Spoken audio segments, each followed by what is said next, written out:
Natukoy na naging dahilan ng pagkaantala ng pagsimula ng operasyon ng LRT2 kanina. May unang balita live, James Agustin. James.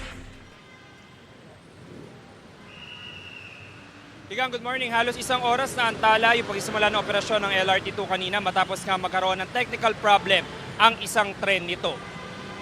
Alas 5 na umaga dapat ang pagsisimula ng operasyon ng LRT2. Nakapasok na sa mga estasyon ng mga pasahero pero inabisuhan sila na bumaba muna dahil nagkaroon ng technical problem ang isang tren sa Araneta, Cubao Station. Nakapanayam natin ang ilan sa kanilang papasok na sana sa trabaho at eskwela. Nagulat ako sa Katipunan, sana ako sasakay, wala. Mag-jeep na lang po ako. Ito lang kasi way ko na pauwi.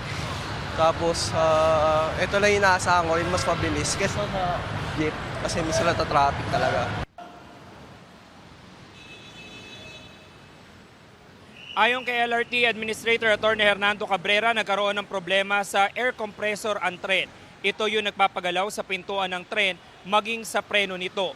Itinulak na raw pabalik sa depot ang tren. 5:55 AM na magsimula ang operasyon.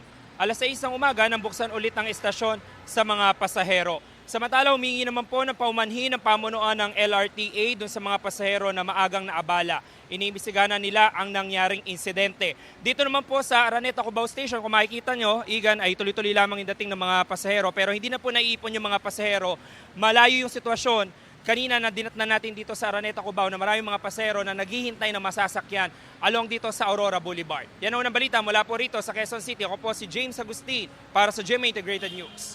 Igan, mauna ka sa mga balita, mag-subscribe na sa GMA Integrated News sa YouTube para sa iba't ibang ulat sa ating bansa.